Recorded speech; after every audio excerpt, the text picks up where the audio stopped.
we'd like to welcome here and presenting the role of stress and anxiety in addiction recovery. Dr. Rubenstein earned his doctorate degree in medical science and currently holds the Director of Curriculum Design position at California Trinity University for their PhD program in pain management, and also Senior Clinical Instructor at White Memorial Medical Center in Los Angeles for the Craniofacial Pain Clinic. So let's give them a round of applause and welcome.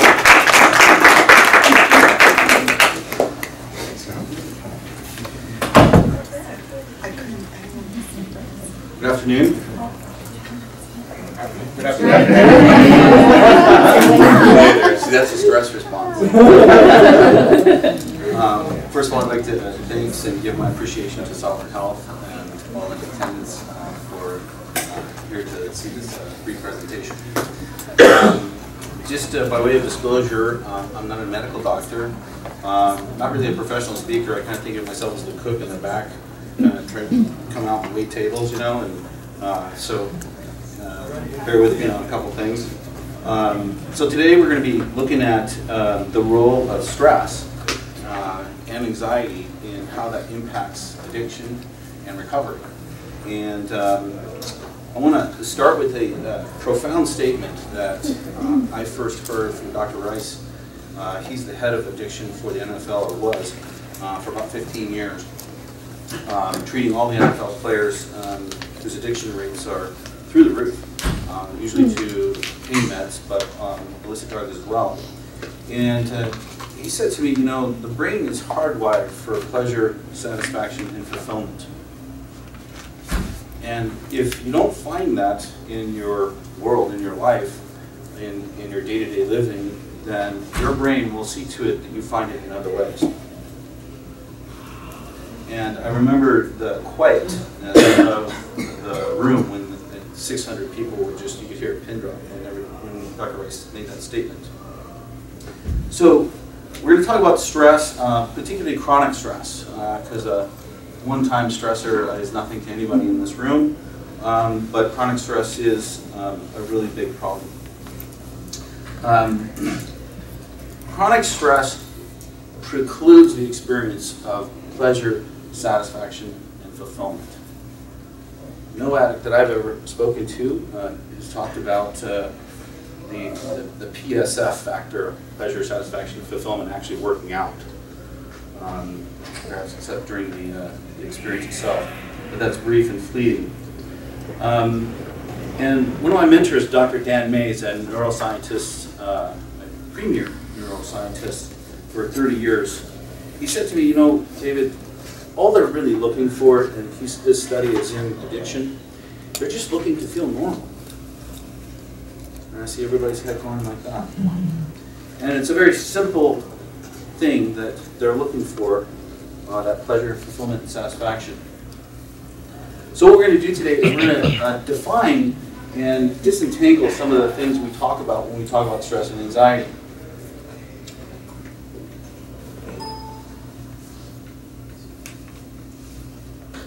So when we talk about stress, there's a lot of ways to think about that question. We think about it as a state. We think about it as an experience. We think about it in large time frames, small time frames. We're going to sort of uncollapse all that into some simple step-by-step edicts that make us understand stress in a much simpler way. Chemically, stress is really just the overproduction of hormones in your body. That's really its chemical definition. And when those stress hormones are produced in your body, you will feel stress. If they are not, you won't. This particular cover of Practical Pain Management, their premier article talks about the entanglement of stress and pain, and which always includes an addictive cycle of some pattern or another. And there's no way to disentangle stress and addiction and pain. And so, but chemically, just the hormones, cortisol, adrenaline, and norepinephrine. That's what stress is on a chemical level. So I want to disentangle stress from stressors. Stress is our reaction to it which is those chemicals flushing through our body chemically. But more than that, to understand what stress is, from the Latin to draw tight, we can all feel that experience just thinking about stress. Everybody's muscles start to tighten up just thinking about it. Okay, take a breath, it's not going to happen. But psychologically, stress or anxiety is really about what is evoked from future thinking and past thinking. That's how I want to talk about anxiety, and we're going to go into that a little bit more detail later.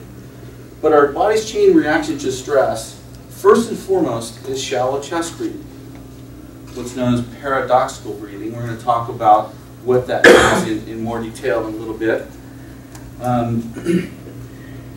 When our body gets into shallow chest breathing, it just sets off this stress hormone reaction of cortisol, adrenaline, and norepinephrine. The muscles of the body tighten, the jaw tightens, and stress is really stored and forms another kind of trauma in our body and in our brain. And so what we're going to talk about is how to disentangle that. But when we think about stress and the stress state, we're really talking about the separation of the two main parts of the brain, the higher brain and the lower brain. When we're in a stress state, we can actually see this in scans, the higher brain's functions start to shut down. Literally, the transmission of electricity and chemicals just start to slow down dramatically. What happens underneath in the lower brain is it becomes very alive and very, very dominant. And in such a case, the word choice is a non sequitur, meaning that there is no such thing as choice. Tiger runs at you, you don't think, I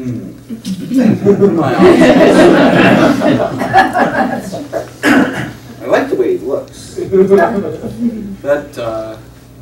And by that time it's all over. So what we want to do is understand that as long as the stress state is prevalent and dominant, it's very, very difficult to heal. Everybody in this room has dedicated their life to helping others heal. Yes? The best way that I have learned to start that process is to restore functional breathing.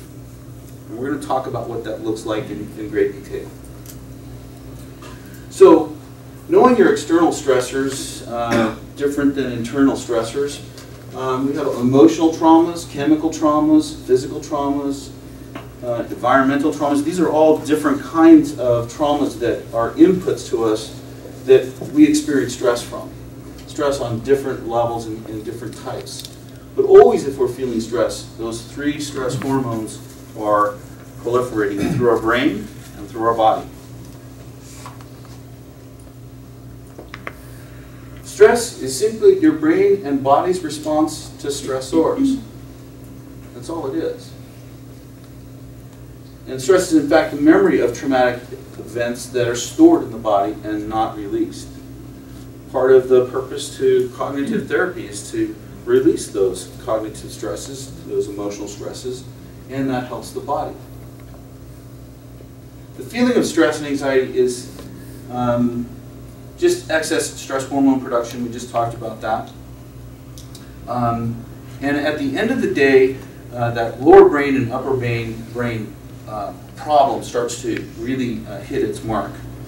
But I'm going to turn now into looking at breathing as our primary issue. When stress and anxiety are felt, stress hormones are elevated. We talked about that. Number two, increasing the delivery of oxygen to your brain lowers the production of stress hormones or halts it altogether. And that's an amazing thing. That means that if we can get more oxygen to our system, we can alter the stress state significantly, and that's what we do every day. So when we're in a stress state and breathing up here in our chest, we're breathing in a way that mechanically we just cannot actually fundamentally get enough oxygen to our body. And the only way to get enough oxygen to our body and brain is to breathe with your diaphragm. Why? Because it's 75% of our breathing capability is in our diaphragm. So it's a math problem, a simple math problem. 75% of our breathing capability is down here, and in the lower lungs there are 7 times more oxygen transport capability alveoli, or the way that oxygen actually reaches the blood from the air, than in the upper lungs. So when you breathe shallow, you're breathing with a very inefficient system that has a lot of side effects, like a very bad drug, actually. And so we call this chest breathing hypoxic, or hypoxia, the Latin meaning without oxygen, or without enough oxygen. So an oxygenated brain, simply said, works very well. A deoxygenated brain, by even a small amount, starts to go into the lower brain. And those are very, very unforgiving principles in the neurophysiology and chemistry involved with breathing and brain function. So, to look at a chart, kind of a combination of old school and new school today.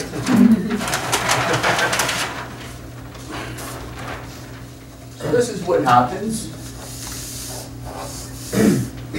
This is a pattern. This is about a third of a day. And I'm going to point out what this chart is really all about. Why oxygen is the most important nutrient. A brief story. I work with a lot of healthcare professionals, personal trainers, yoga instructors, or what our company does, and a lot of them come in, they look great, they feel really bad. And the reason why is explained right here in this chart. And so this is an amplitude or a scale of 0 to 10 on a stress scale. So somebody having a level 10 stress, they're running out of the building. Somebody with 0 stress, cool hand Luke. Let's say at 6 a.m. you wake up with a level 1 stress, that's just a guess. But at 10 a.m. a stress spike happens. And your stress goes up to 8. Whatever it is, doesn't matter what it is. What do you start doing? You start breathing with your chest. And the recovery time, which is one of the main things I want you to take away from this presentation today, is rather long. It takes at least 3 hours to get the stress hormones, cortisol, adrenaline, norepinephrine, out of your system in quantity. They still trail off after that 3 hours, but you're sort of stuck in that stress state once you've had that experience. Has everybody experienced that? Yeah. Have you ever experienced a level 8 stress and then 2 minutes later you're just fine? The only way to, I'm going to use the word avert this problem, is by belly breathing. Because what happens in this situation is that if you're belly breathing as that event happens, we know, the science shows conclusively, that at least 50% of that stress goes away. More importantly, the length of time it takes to recover from that stress is foreshortened by at least 3 times. So in an area sense, it's very easy to see that graphically. So when we have a stress spike and we chest breathe, we end up in an amygdala hijack, is one of the popular terms used for that. That being the lower brain just completely taking over. So paradoxical breathing was named by Travell. Dr. Travell was JFK's personal physician for 25 years. And she wrote a landmark series of books that are still used today as the hallmark of what biomechanical, neurochemical function really is all about. So in paradoxical breathing, it's really perfectly named, because in paradoxical breathing, your breathing is rapid. So when we measure that in the lab, we find that paradoxical breathing is moving about 18 liters of air per minute through the lungs, whereas belly breathing is moving only 6 liters of air. But when we measure the delivery of belly breathing versus the chest breathing, those numbers are transposed. We get 3 times more oxygenation from belly breathing, 1/3 amount of the air, and as such, our brain, our higher function brain, stays in command, I'll say, in control.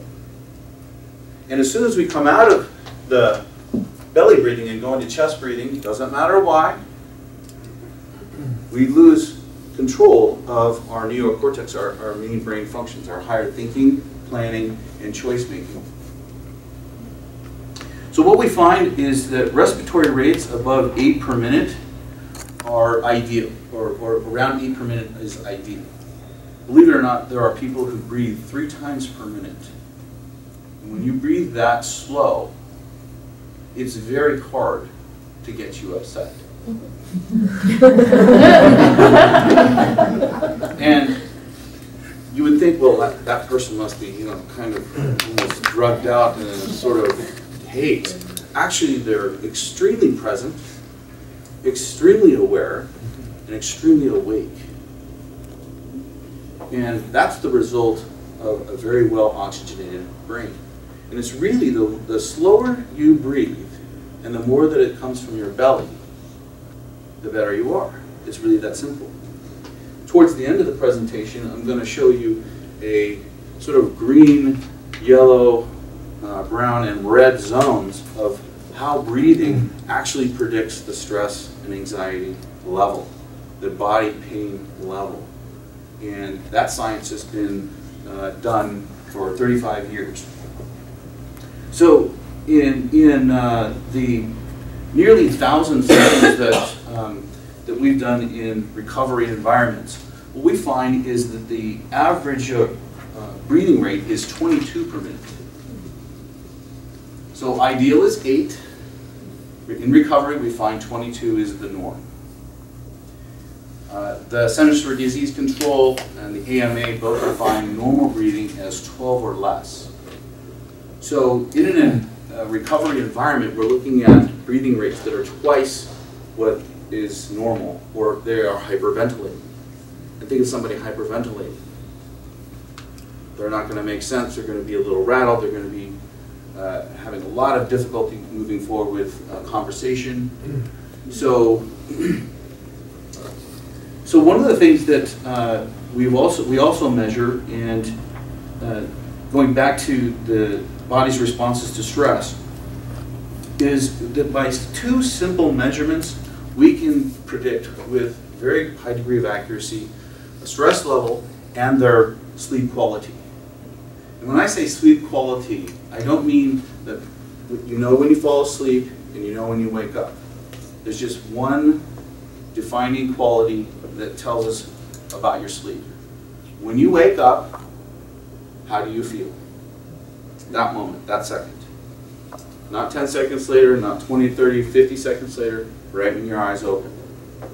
In that moment, we're designed to feel refreshed, like we just got out of the shower, refreshed. And in our interviews in the recovery environment, we virtually never find that to be the case. We'll talk more about that in a little bit. So the other measurement besides respiratory rate, how many times a person breathes per minute, is something simple called controlled pause. Nature designed us with this amazing system to oxygenate our body. And I'm not talking about the lungs per se, I'm talking about how the oxygen is delivered. It's called the Bohr effect by Christian Bohr in 1902. So this is very, very old and established science, not being applied.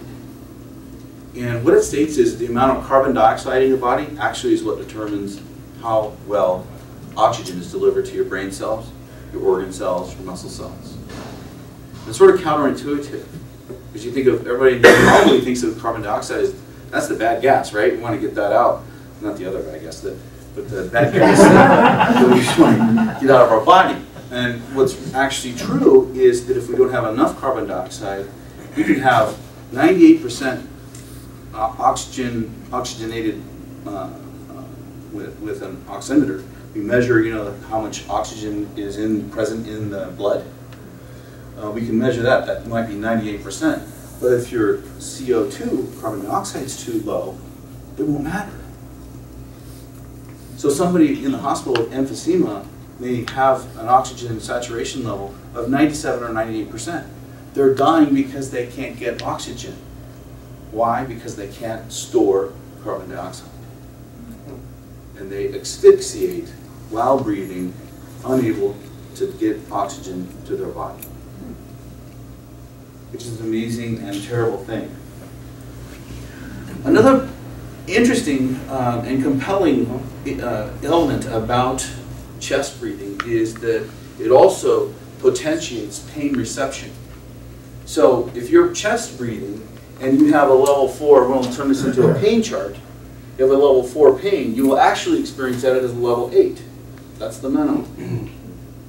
So think of the pain that are parts of the discussions that you have with them. You know, I'm really a lot of pain. Well, yes, if they're and they're probably hypoxic, and they might be taking painkillers to deal with their pain, and really all they need is aspirin and oxygen. Oxygen, an oxygenated body will drop pain by 50% in just a few minutes. We've demonstrated that thousands and thousands of times. Okay. So I want everybody to kind of look around and pick somebody to look at that probably doesn't want you to look at them, and watch them breathe. You've got 15 seconds. Pick somebody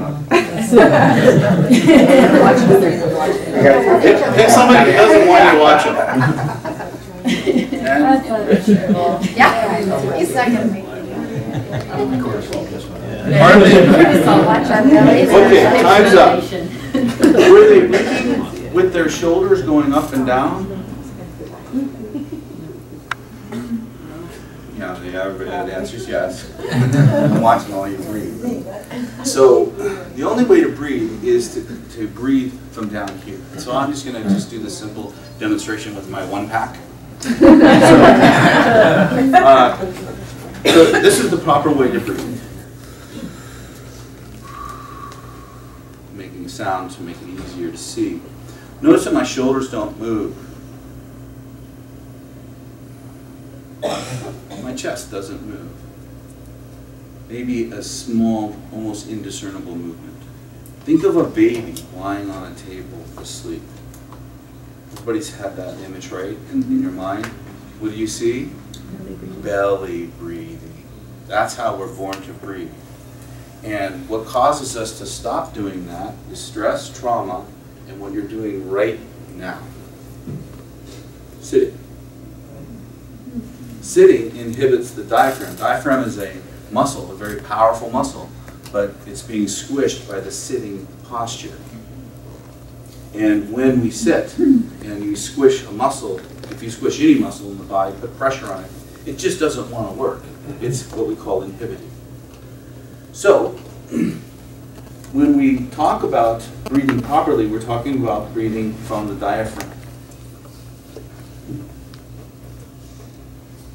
A very, very interesting part of the process that we're going to talk about in just a minute is how this very special joint, the temporal mandibular joint, is the most densely populated nerve center of the whole body by a factor of 10 times. There are more what we call mechanoreceptors, a special nerve cell that senses pressure. So think of that tiger running at you. You go, hi, hello, and no, you clench your jaw, start breathing really rapidly, and run like ridiculous, right? That's what you do. And that jaw clench tends to get habitual over time. And so by addressing the breathing and addressing this jaw function, it lowers stress also, because why? The brain has a special relationship with the jaw, and that is that when there's pressure here, the brain senses it. It sends a descending message to all the body's muscles to tense. So that tension that's ongoing is a contributor chemically to your internal workings of your body as a stressor. And then the reaction happens, which is we can feel tension up here. We can feel tension. These are not stress nuts, everybody. Everybody calls them stress knots, right? Everybody in here is calling them stress knots. They're not stress knots, they're breathing knots. This is caused, the knot here in the trapezius is caused by breathing from up here. Science on that's conclusive, not my opinion, or it's been known for a long, long time. So when you shut down the breathing of up here, the accessory breathers, you restore or you lose these knots by learning how to breathe properly. Okay, so I'm going to go low tech again on you.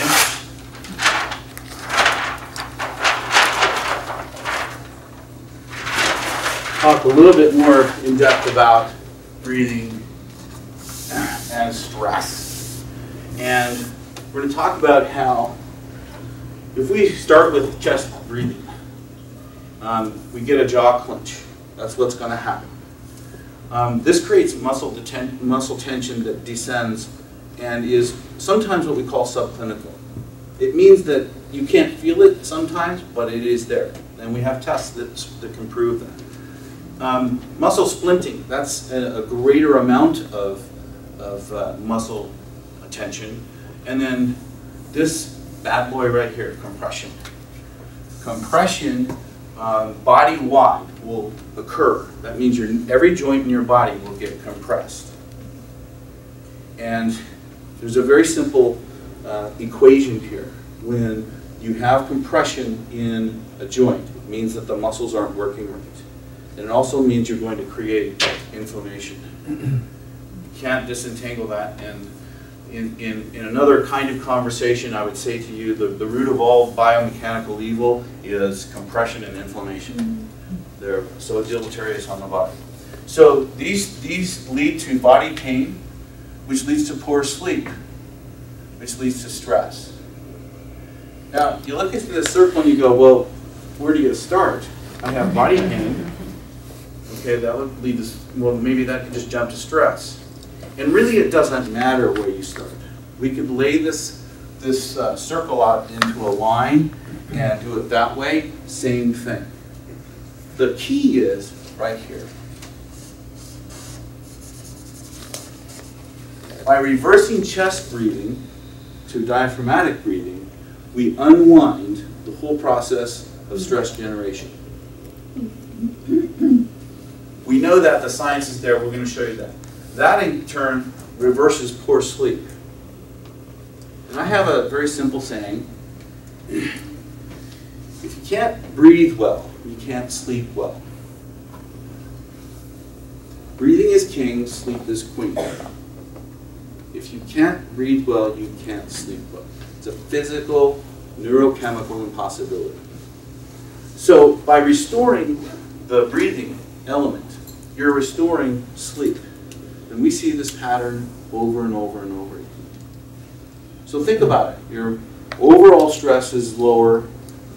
You're sleeping better. Just those two simple elements change lives. And this also reverses the body pain. And this is the number. This is our minimum number, 50%. By changing this one pattern, all of this goes away. So our first two target treatments are really right here and right here. Breathing and jaw. Those are our first two treatments. Doesn't matter what we come in with. Sure. What do you do about jaw clenching though if you box at night when you're not aware? Learn how to breathe well. Because what we know is that clenching is a stress response. So even at night when people are sleeping, and this is very, very common, they're clenching their jaw. Why? Because they have cortisol, adrenaline, and norepinephrine flushing their system. It's a great question. Yes? This is not too far from the subject. Could you say something about snoring and breathing and sleeping? I'm glad that you brought that subject up because snoring is not just an inconvenience. Okay? Snoring has been linked to all the top 5 major diseases conclusively and every cancer that we've studied. Cancer. 2 years ago, a 10-year-long study was released on this topic. And in the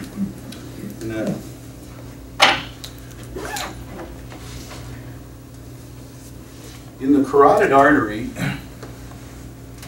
okay, an artist I'm not. In the carotid artery leading to the brain, what happens is the snoring sound is a vibration created right here, a vibration that looks like that on an oscilloscope. That percussive force vibrates the carotid artery and causes the deposit of plaque onto the artery. Sooner or later, a piece of that goes to the brain, you have a stroke. A piece of it goes to the heart, and either you die or you have your first heart attack. The vibration causes the Just the plaque? vibration. So as there's that whole discussion is probably outside of what we should talk about today, but suffice it to say that if you chest breathe and your airway is even small or slightly blocked from any number of factors, you're going to brux at night, you're going to snore light or heavy, and in doing so you're going to have your mouth open, and we are not designed to sleep with our mouth open. We're designed to sleep with our mouth closed, breathing through our nose. Simple reason why. Breathe through your nose. It releases nitric oxide from the sinus tissues. Nitric oxide is a chemical messenger that tells muscles in the throat to open. Opens the airway. So this is reversed with mouth breathing. You can do a little demonstration right now. As long as you don't have sinusitis, just take a deep breath through your nose, using your belly, and then take a deep breath with your mouth open. Which one has more restriction? Mouth. So what's happening in this whole issue when you have compromised airway is that your brain is actually getting what we call a microarousal. And a microarousal is when your brain wakes up when it's supposed to be asleep. And sleep studies where they are looking at how many of those per hour that they're measuring. People that snore are around 30 to 40 microarousals on average per hour. So that means every 2 minutes your brain's waking up. And we're gonna see towards the end how that affects sleep in a specific way. Okay. So moving on. So a well-oxygenated brain and body cannot react to the stressors with the same amplitude or duration. What we saw here. So a well-oxygenated brain, you simply can't get the brain to react with the same reactivity. Something we refer to as proportional reaction. And that's probably something that you guys are doing all the time. So I love this diagram because it in a very simple way shows that if you target stress as your main component of treatment, I just have to use this cool little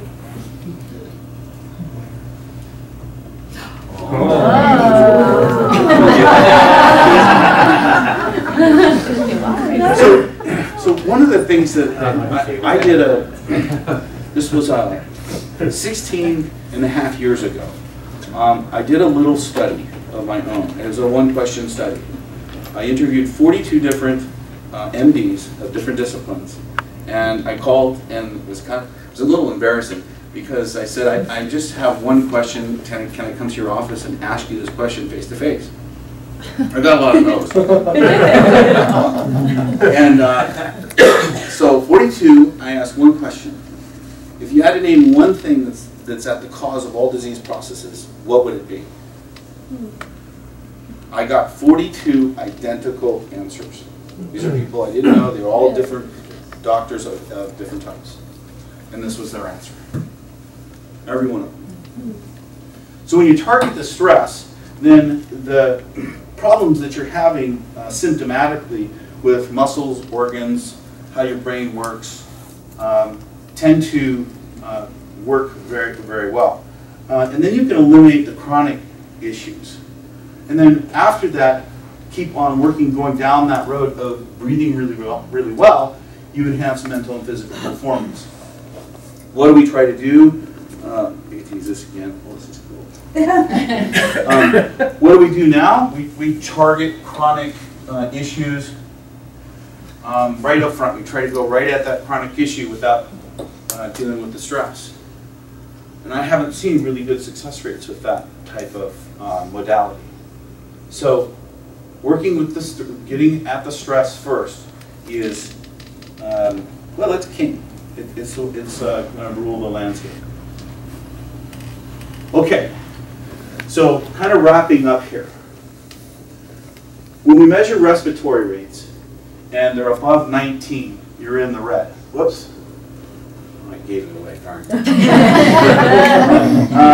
So, you go over here.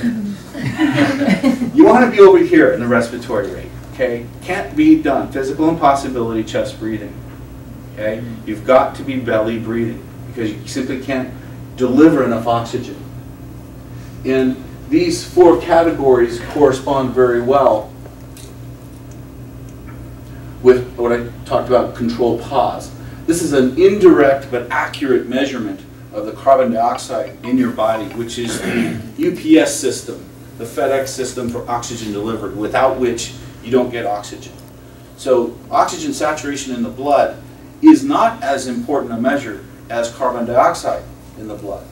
Carbon dioxide is so good at causing relaxation that in the 20s and 30s it was used as a general anesthesia for surgery.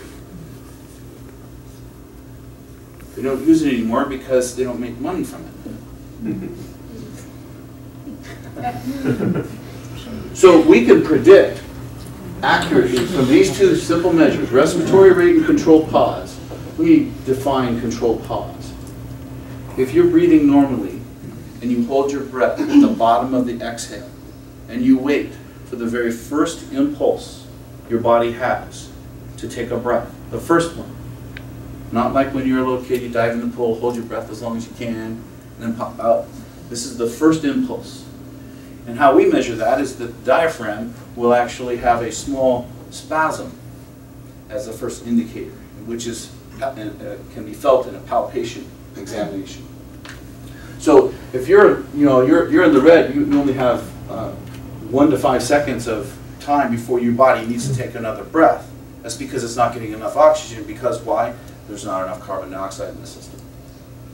So if you're in the green, you're able to exhale not with a big breath, a small breath, and hold your breath comfortably. Why? Because your body has stored carbon dioxide. Oxygen delivery continues to go on even after you're holding your breath. And this accurately predicts your sleep result. Remember, the sleep result is measured right when you wake up. How many people, by show of hands, wake up in the morning, feel refreshed like you just got out of the shower? We got 2 out of 40. Okay, that's about right. How many people in here feel partially recovered? Okay. How many people in here wake up feeling fatigued right when you wake up? And then how many people wake up feeling exhausted? Now let me do this a little different. How many people in here wake up feeling exhausted 1/3 of the time? 1 out of 3 days. Wake up in the morning, 1 out of 3 days you feel exhausted. Come on. I know the answers to these questions. How about 7? How about 7 of it? Okay, that's a breathing problem. It's a breathing problem. So this is a huge, huge event to look at. This one right here is very, very important for this group especially because this is what you're looking at. Addiction is an out of proportion reaction to stress. Anybody in here disagree with that statement? And that's driven by the lower brain functions. Nobody wakes up in the morning and chooses to get into an addiction of any kind. Because the higher brain just says, well, no, that's not too smart. We're not going to do that. And that's a hijacked amygdala. And in such a case, that person has blow-ups or spillovers and stress. Think of a cup filled all the way to the very, very top. If you fill it all the way to the top and you look at it closely, the water actually bulges over at the top. Have you ever done that experiment? And then you take one more drop and a whole bunch spills over. We have stress spills over that are very much the same type of phenomenon.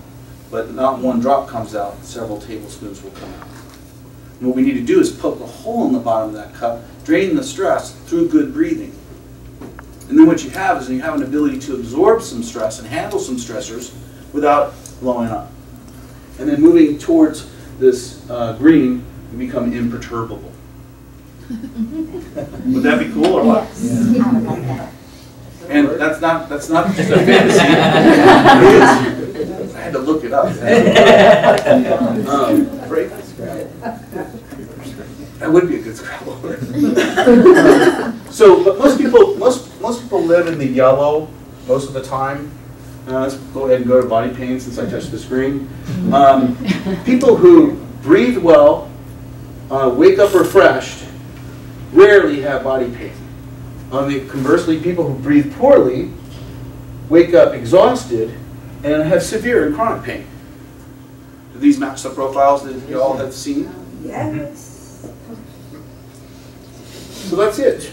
Questions? Yeah. So for some of us and some of our clients, if we came from stressful, toxic childhood, this is kind of how I look at it, but our stress level was always here, right? Chronic. So I'm saying that learning how to breathe is going to ever help us come down into that. Yes. And what about fibromyalgia? I mean, like, is that all part of this? Yes. Fibromyalgia is by definition central nervous system, a brain disorder. We know that. And what it is a chronically deprived hypoxic brain, chronically deoxygenated brain, which does what on pain? Potentiates nerve sensing cells. So there's no actual pain there, but you do feel the pain, authentically feel the pain. So fibromyalgia, hyperalgesia, all of these conditions that have a person in pain for a long period of time ultimately lead to something we call central sensitization. And that's where the brain is now habitualized. It reads pain no matter what's happening in its internal environment. Would that be the same as severe arthritis mixed with that? No, that would be here. Compression of a joint is going to lead to arthritis. You keep slamming the joint. The joint is supposed to have a very specific amount of space between it. Joints are designed to transfer force, not absorb them. They can absorb a little bit of force. Muscles are supposed to be the ones that generate and deliver and transfer and hold force. Joints aren't so good at doing that. Yeah. People in recovery who are taking medication to help them get out of an addiction, what's their breathing rate? Have you studied that? Yes. In the first Suboxone, 2 to 4 days of detox, is that your question? No, I'm talking about, like, you know, they put people on long-term recovery medication after they've been in detox and so on. Suboxone is a good example, and gabapentin, and have they studied the breathing rates when they're using that? Because they're using that, like, well, those stuff that they use specifically for sleep. How does that impact sleep?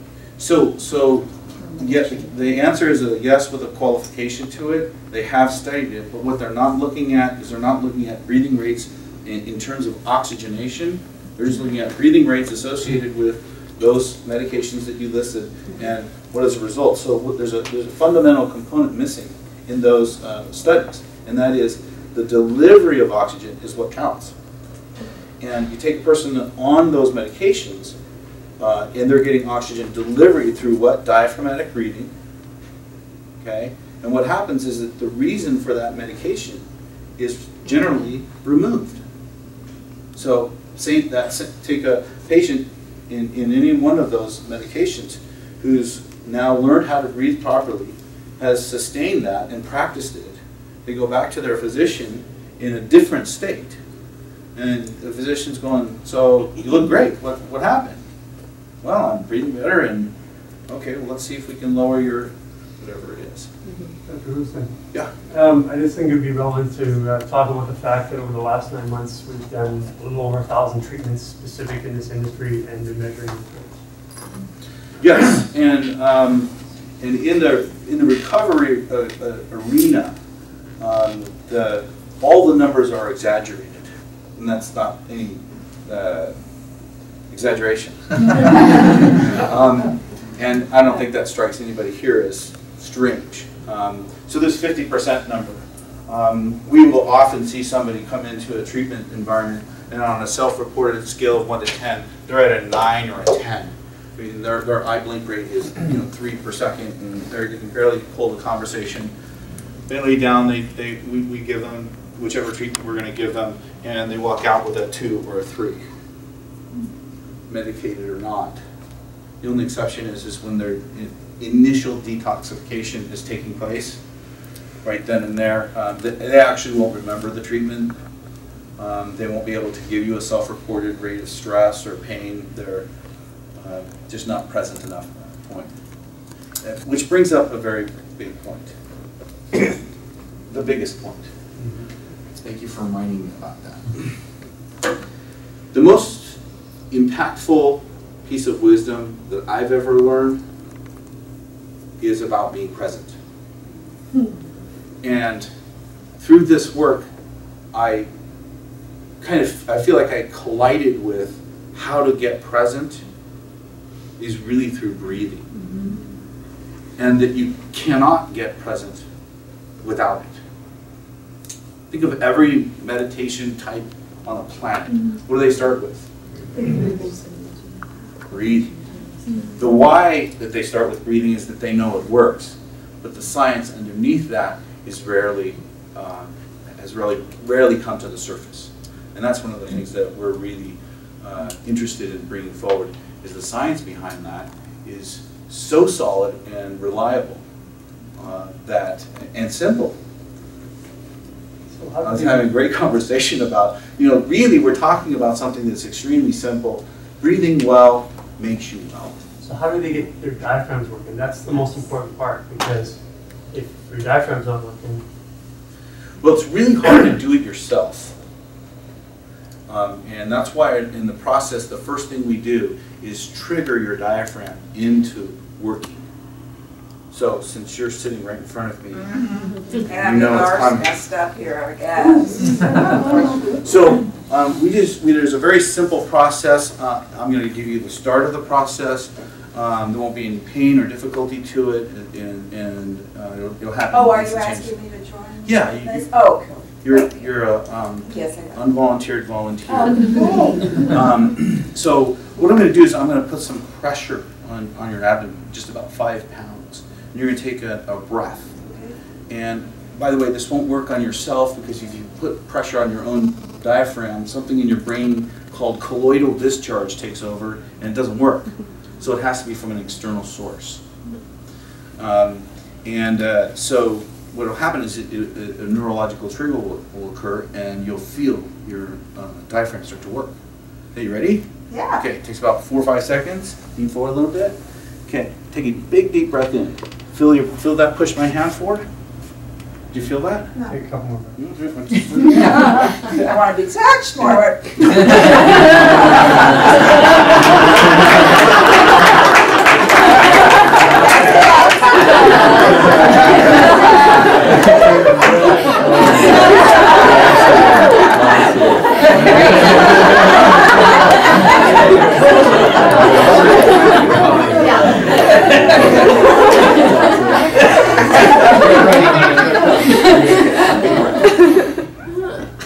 Did you feel your belly move forward into my hand. This? Okay.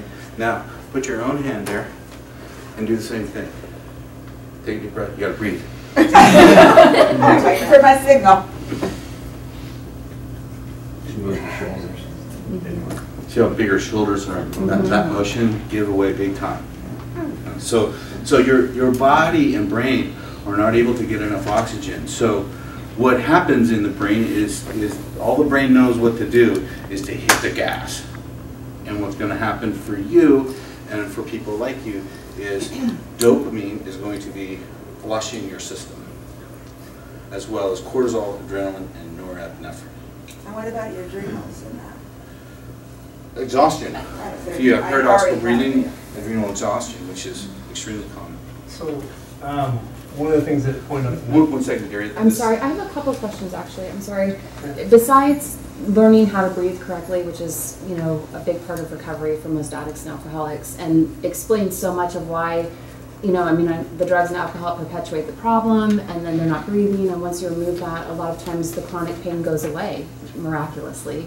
But how can you monitor your breathing, you know, in lieu of, I mean, is there a way that it can be monitored so you can gauge what the actual intake is and what you're actually, so, you know what I mean? So you can sort of maybe I don't know. Do you mean measure or practice? Well, just or kind progress? of know where you're at on that scale somehow. Yeah. You know, beyond your physical, you know. We just measure your respiratory rate. We know where you are. You go to our website and actually do a test online. Okay. Yeah, we have an online test Okay. where So you it's straight can question. just hit the mouse every time you breathe. It measures your respiratory rate. And there's another way where you can also get your control pause. Okay. And that'll give you a number, a reference range number that will tell you all of Great. these things. Okay. Very simple.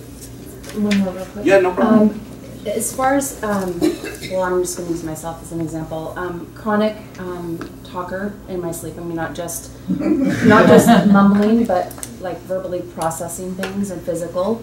All my life, and it's been a source of conversation for many people. I mean, my girlfriend's children used to sit outside the door and listen. You know, I mean, I angry, a lot of action, a lot of, you know, activity. How would that affect someone's breathing and ability to really have restful sleep? Do you guys do sleep studies at all, or? Don't need to. Okay. Answer to your question is it's a breathing problem. Your brain is not going to sleep. Okay. How do I fix that? I guess the foundation of it is that the first thing that we do in the treatment environment is we activate the diaphragm, we decompress the jaw, and that gives us 75% reduction in stress and anxiety immediately.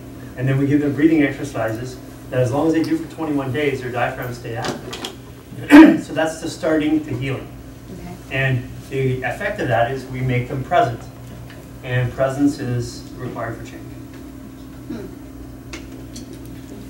I've always been a mouth breather my whole life, and so is our daughter. Stop it. Well, I no, because I always feel like I'm not getting enough oxygen if I close my mouth and breathe through my nose. Do you have sinusitis? Yeah. But I don't know since young. I have since an adult. But you know, they take your tonsils and adenoids out when I was like 5. I still breathe with my mouth. Well, my daughter does really. Like, she's really open. So the amount of pumping power, and go back to the diaphragm, because that's the answer to your question. The amount of pumping power we have is in the diaphragm. The actual power, the thrust through from the out of the lungs and into the lungs is generated here. When we chest breathe, okay, we're creating a very small vacuum that only goes down to about the halfway mark in our lungs. We're not getting enough oxygen, so we pant or sigh a lot. Do you sigh a lot like that? Yeah. So, and what happens is when your diaphragm isn't creating enough pumping power, then breathing through your mouth is your only backup. It's the backup. Yes. How does the treatment of sleep apnea play into your presentation? Well, sleep disorders are by definition a breathing disorder. The breathing component cannot be taken out of it. The whole reason why we start with breathing is it is simply stated the most fundamental thing we do biologically is breathe. So a 1% error rate on something that's so basic to us converts into a huge amount of issues in our lives and in our bodies, in our minds, in our brains, in our organs, in our arteries, in our heart, in our spirit. So last week there was a couple came in and they've been treated, and the husband had sleep apnea and snoring, very severe, and she went up and gave Gary a big old hug and said, you know, I think we owe you more money. Of course, Gary's eyes are laughing. And the reason why is that even though he didn't come to us for sleep apnea or for snoring, they stopped after 1 week of treatment. Both. Sign him up. So, yes. And what about the uses of the, you know, the masks and other devices? Well, that's what you do when you don't breathe well, is you use CPAP. CPAP is the gold standard in sleep issues. The problem is it has a 90% failure rate in terms of patients are just so uncomfortable, they feel like they're being waterboarded. So they tend to not want to use it. So again, and what is CPAP? A powered system to pressurize air into your lungs and out of your lungs. The pressurized system, we're already born with, guys. It's right here, diaphragm. Just needs to work. Just needs to work. And trauma shuts it down and habitualizes chest breathing. Yeah. Some of our patients have pretty severe deviated septums from drug use. How does that impact their breathing? Well, they need to address that problem at some point. Okay. And how they address that, you know, that's an ENT, ears, nose, and throat question, MD question. Yeah. Not for a guy like me, but it needs to be addressed. Yeah. I have a deviated septum. You do?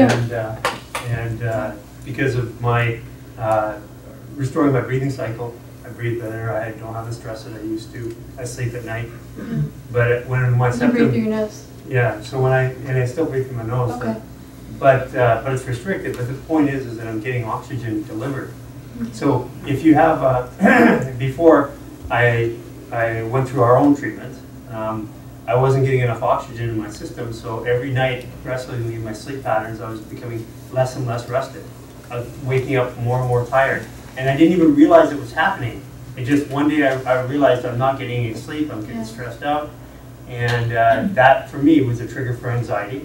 And that caused me to drink. Mm-hmm. And so I'm just in control of it now. It's just not, those things aren't pushing my buttons anymore. So I get on to the real things that were bothering me. Mm-hmm. And Gary came to me with a very interesting story some time ago. And he said, is this supposed to make you not want to drink? And I kind of waited for the next question, because he's always got more than one question. And that was because I find if I drink now, I don't like drinking. So when you restore these functions of the body, it actually inhibits those proclivities to addiction. That's why stress and anxiety is so relevant a topic to addiction and recovery, because they're driving mechanisms. It's not the only mechanism, but definitely a ruled-in mechanism of action to addiction. Yes? Going back to the fibromyalgia and hypoalgesia, how about chronic phantom issues? I mean, obviously I'm a small population. Chronic phantom pain issues? So, do you have that? All the time, yeah. Have you tried the magic box? I've got a mirror. Yeah, I did a study too. I go from sensation to pain. I go through a whole, from feeling like my foot's barely asleep to someone sticking an ice pick in it, depending on where it is. Generally, it's more like a cramp, like you've been sitting on with your knees under you for a period of time. I mean, that's, you know, I mean, I do the whole range. Part of the study was, you know, regarding stress and, you know, being aware of stressors and things like that. And then I was able to use the mirror, which is the other side of the study. And it just, kind of Well, covered the gamut. mirror works 1/3 of the time. That's what it does. And my answer to you is, I kind of do a little loop here for you. There's 700 muscles in the body. We treat every one of them. And we don't treat them because of pain. That's the outward appearance, that we treat them because of pain or the joint system. What we're really interested in is in the brain functions in relationship to pain. Because absent the brain's complicitness and involvement to pain, there is no pain. Does that make sense? So if your brain is not, it's no longer out there. It's in both places, and that's true. It's a bilateral truth. But if our target is the brain, then we have a better chance of winning. You know, the laptop here, this wonderful machine, if a pop-up window comes up here and says, you know, something's not working, do you A, take apart the screen? You know, screw out and try to pull apart the screen? Well, what's in there? No, we access the CPU through the mouse and the keyboard. Your body is a mouse and keyboard to access the CPU. But the CPU runs on electricity, and the corollary is oxygen. We run on oxygen. Anybody here a fan of nutrition and nutrition science? So the #1 most important nutrient in your body is oxygen. The #2 position is a distant light year away, #2. Because if you're not breathing well, if you're not oxygenating well, I don't care how much vitamin C you're getting, it's not going to make that much of a difference. And how many people in here have had the personal experience of knowing somebody who eats well, exercises well, does everything right, and dies of cancer? Okay? Common denominator, hypoxia. So the end answer to your question is, it's in your brain, and our process is designed to get to that spot in your brain. And I can't say for sure right here, right now, without doing an interview, how we were going to do that. But I do know that we treat all the muscles in the body and get to them like this machine and find out. Because everything we do, think, feel, experience is in a file in the brain, just like a manila folder file. But there are mix-ups and messes and errors. Do you know that the human brain processes 130 trillion computations per second? I can use this one last time. 130 trillion.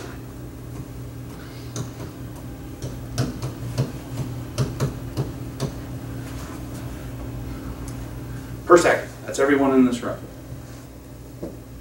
Why am I telling you that number? Because the higher a number, an edict in mathematics is the higher a number is, the more chance for error there exists. So in our brains, in everyone's brains, especially if you're not breathing well, your error rate is going to be very high. And pain could be looked at as simply a set of errors in a file in your brain. Oh, yes? Are you a proponent of there is medications, depressant medications, anxiety medications? Are they effective to help with the treatment of anxiety and breathing, or what's your view on that? Well, as a PhD, legally I can't comment on that question. What's your opinion? My opinion is that breakthrough anxiety, if medication is the only way that we can bring a person's anxiety down before their heart explodes, then do it. Medication, of what we have as a company, our experience is that, first of all, we don't tell them to go on or off any medications. They just keep going off of them. Why? Because we're removing the reason that they get on them in the first place, which is stress and anxiety driven, always. Does that answer your question? Thank you. Any other questions? Yes? How often would you say that our clients should be practicing their breathing exercises daily in order to, let it kind of take over in the evening time too when they're asleep? And because I know you said that if you're doing it during the day, it's like the body gets used to it and you can do it in your sleep too. Yes.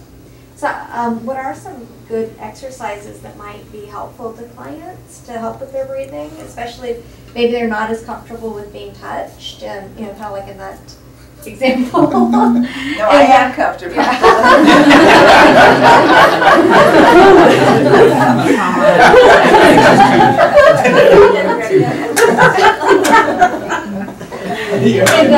So we have a 5-step process of retraining breathing in the body. Okay, first, activate the diaphragm, which is nearly impossible to do by yourself. I've not met someone who's actually done that. Okay, and I've worked now with 6 people who are breathing instructors who themselves had the same pain pattern, the same stress levels, and had the same breathing pattern. Now they're breathing instructors. Get your mind around that for a second. They had low back pain and neck pain. Whenever you have those two together, you almost always have the primary driving force behind that is maladaptive or paradoxical breathing. So, I'm sorry, what was your question again? Oh, any exercises that you'd recommend? So those 5 steps, we take them through those 5 steps. In each of those 5 steps, they have a little bit different homework assignment. But a basic good rule of thumb is 20 minutes of breathing, lying supine, lying down on your back, so just focus on belly breathing. Everyone in this room can do this assignment. Focus on belly breathing. You put your one hand on your belly. Everybody do this right now. You're going to love this and hate this at the same time. And right on your sternum, right below the middle of the sternum, if you push there, it's going to hurt. Okay?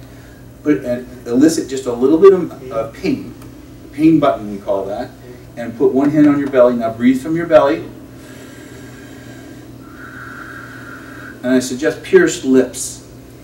Pursed lips breathing in the initial stage.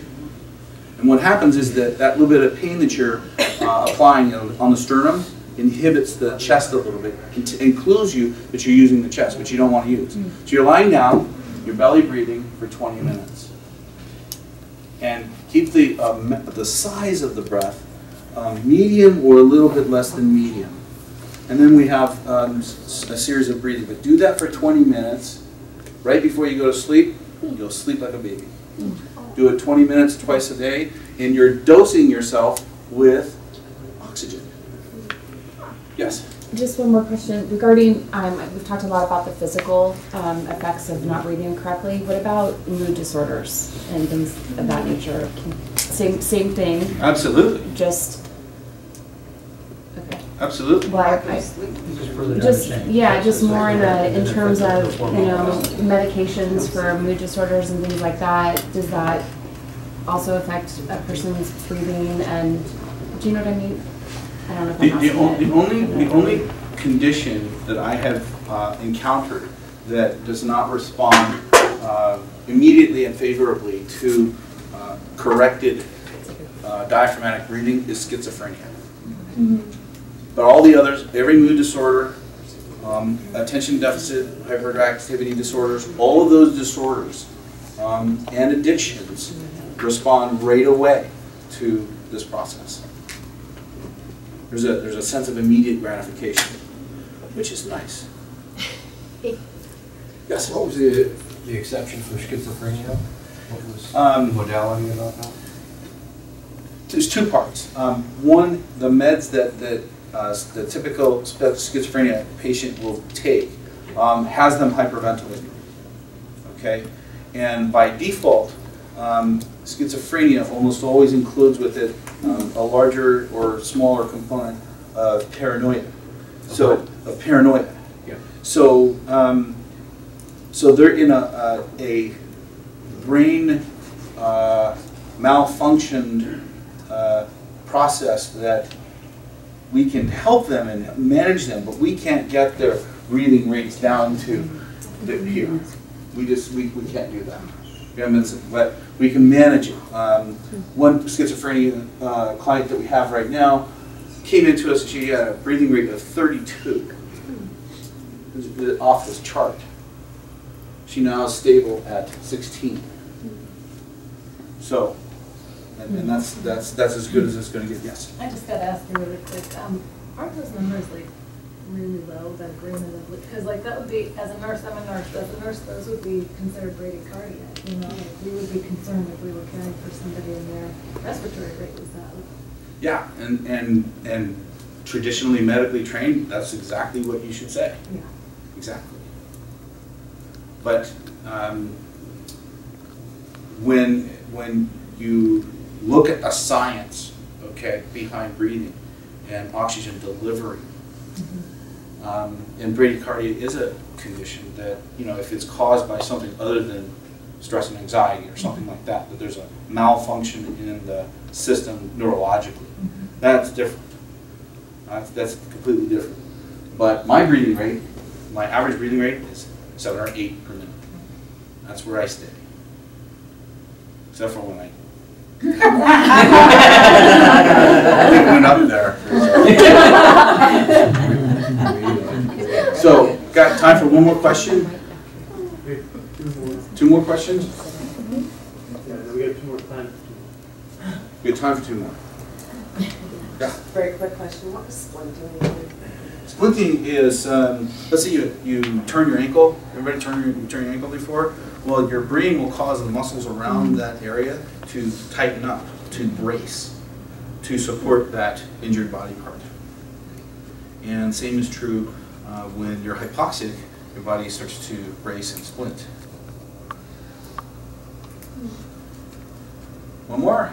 Does exercise and like working out help with the breathing?